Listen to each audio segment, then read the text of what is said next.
Hey, what is going on, guys? This is the SS Ultimate Goku back with another video.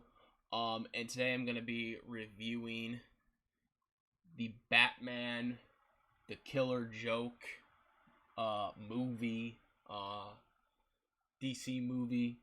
This was the, I believe this was the first rated R, animated cartoon movie that, had been produced. Because I know this was something that a lot of people wanted to see for a while be adapted, but it never had until not too long ago. So the Killer Joke. It's quite interesting movie because when I watched it, I felt like this movie was kind of really a two-part movie. It wasn't really what it was supposed to be, really. And let me get to that.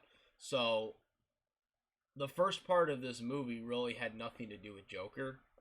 At least the first 30 to 40 minutes of it. It was about Batman and Batgirl. Before they kind of really get into the Joker. Which was quite interesting, to say the least. Batgirl and Batman actually have some type of relationship that actually results in a sex scene in this movie, which we had never seen before in a DC animated movie. We've seen ship moments with Batman and a lot of different characters, female characters, but this one was kind of more direct and straight to the point. Now, Batgirl usually is very young. That's why her name is Batgirl. So it was kind of surprising to me that they kind of went with this route. But in this particular adaptation, Batgirl is around 19 years old. So it is technically okay. Only you guys really can be the judge on if it was okay for them to do it. But in terms of laws, she definitely was technically considered a legal adult in this particular adaptation. She was 19, so there is no issue there for people that are wondering. So this movie starts off with like I said, you got Batgirl, you got Batman, they're together, working together at this point, and they're trying to chase down this mob person, he's like, Banks, and Batgirl, he's just really infatuated with him to the point where Batman wants her off the case. He eventually actually takes down his own, mob boss and whatnot, just to get more closer to Batgirl. Again, Batman does not like this. Batman wants him to be feared. In the end, she ends up laying off for a little bit, but then it ultimately ends up with the famous sex scene where they're having an argument about staying off the case, and it ends up where Batgirl ends up on top of Batman, and then they kiss, and then Batgirl strips her mask and her armor suits off, and they start to have sex, and then they go to the statue thing, so you can't see the rest of it. Yeah, all I'm gonna say is, if they ever have another rated R cartoon Batman or DC movie, they better do this with Wonder Woman Batman. That's all I gotta say.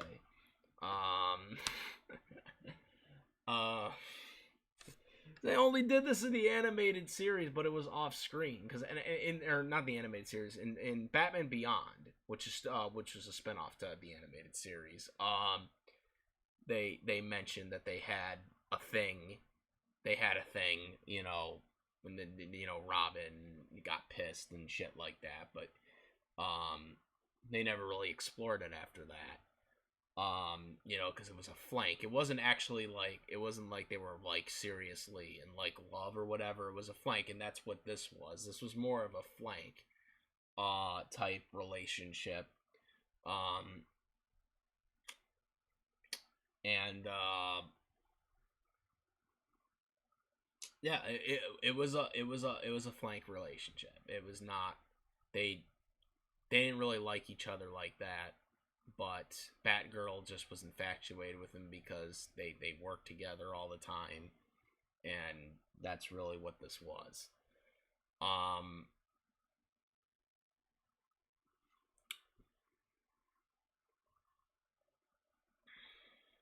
because obviously in the DC animated universe, obviously Batman is more into Wonder Woman. I mean, it's clear as day. If you've watched the Justice League, which is in the Batman animated series universe, because that is the same Batman. Um, so when they do this, they then Batgirl is just like, she's trying to get back into Batman's graces. Batman's not having it because it's like now, like, that they've had sex, it's like he really doesn't probably feel comfortable like working with her as a partner and whatnot. And so she's nearby, like when he's going after the bad guy, um and the guy uses like a grenade gun launcher to like destroy the Batmobile. He gets out of there with the lever to get the seat out just in time as it's being destroyed. Um, she ends up coming in, helping him, and then she ends up taking out the leader, and beats the crap out of him. He gets arrested. Then they see each other again, but this time she's not in her Batgirl outfit, and she's Barbara, and she goes and sees him and gives Batman all the weapons that she had. I don't know if she gave the suit, but she did give him all her weapons. Nonetheless, and that's pretty much it for Batgirl. But then Joker busts out of prison when Batman tries to confront him in jail. He realizes that it's not Joker; it is somebody disguised as Joker. They also, at times, periodically showed flashbacks of how Joker became Joker. Because of Batman, his he was not getting a job. He wanted to, rob, where he used to work at a factory because he, you know, needed money to support his wife, who's pregnant. And they got word while literally he's like talking to these two people that are gonna rob the factory, that his wife was died. So now there's like literally no point for him to do this, and like they're saying you can't go back now. You bury her tomorrow. We have to do this. So they end up doing it. Those two guys get killed. He's like in this red mask thing, and Batman confronts him and tries to get him, and he ends up falling into this acid stuff, which is what ends up turning Joker into what he becomes. So that's like, they show periodic flashbacks of it, but I'm just gonna explain the whole thing because it's just, it's kind of ready to get at it with it. So Joker busts out of prison. Like I said, he purchases a carnival, gives laughing gas to the guy who owns it. So he doesn't have to pay anything, or he claims that, I've already had the deed for an hour. Um, we met with your lawyers and stuff. So there's that. Then after that, this is where it gets a little bit. Again, there's already been a lot of blood scenes in this whole movie, but it gets real when Joker knocks on the door of Commissioner Gordon, where you got Barbara Gordon answering the door, and he's got the gun and just completely shoots her, like, literally right in the lower stomach. And yeah, she's like completely out of it. They capture Commissioner Gordon. They bring him to the carnival. Basically, they're torturing him and whatnot. With psychotic, things about the law and whatnot. So Barbara Gordon is in the hospital. They poke at her foot, to see where she's at. And they say that she basically can never walk again. And she ends up awakening Batman. She tells Batman everything, what Joker's plan was and whatnot. He goes to the circus, and he fights all these goons for Joker. That Joker has for waiting for him. Again, he literally throws the book, at like the Batman cardboard. Batman fights him off. He eventually gets to Joker. He frees Gordon. But Batman tells him that you got to do it through the book, because of all the psychotic stuff that he fed to him with the carnival. Batman has this fight with Joker. He takes him down. In the end, Batman doesn't want to take him out because he doesn't want the violence or whatever. He tells him, with me so I can, teach you of the error of the way, and Joker declines it because Joker is like, I'm too far away for it to basically change at this point. And it ends with the weird laugh.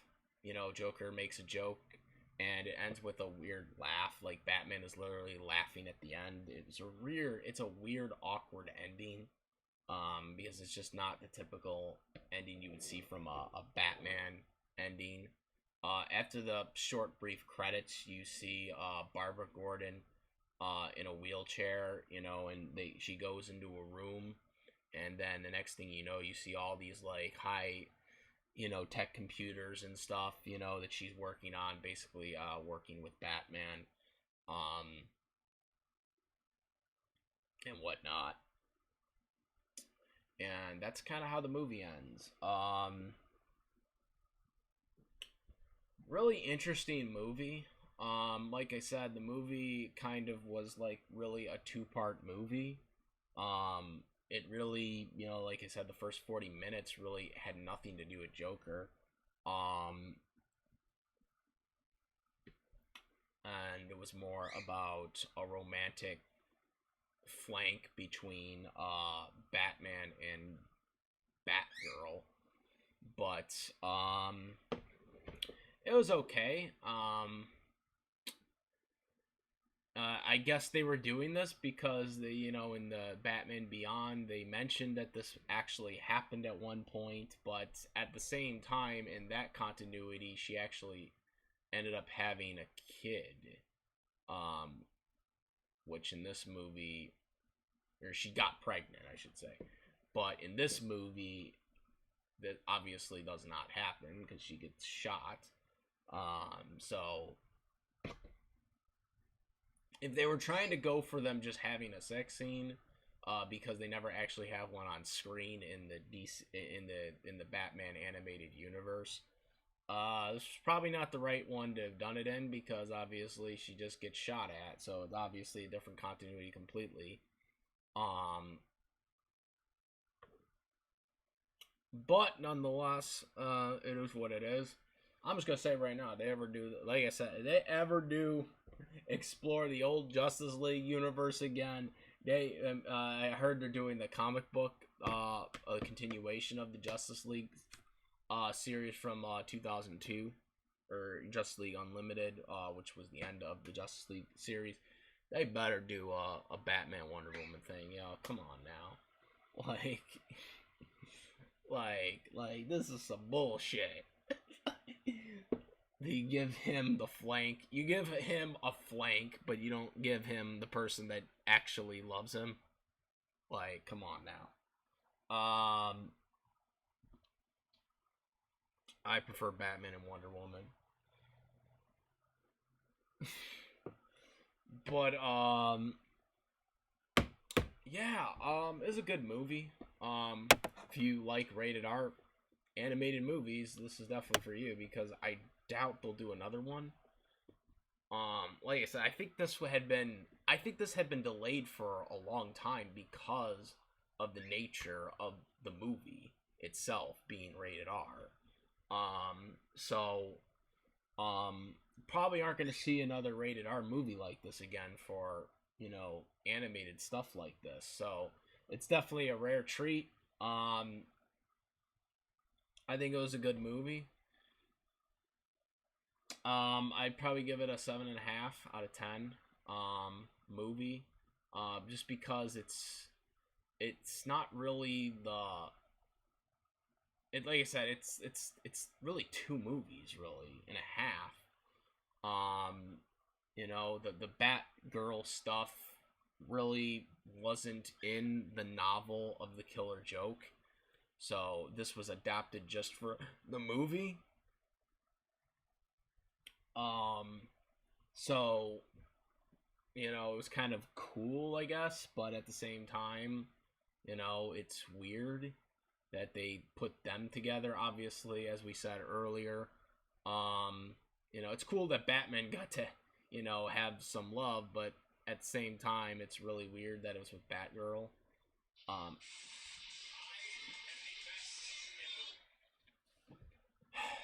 It's really weird that it's with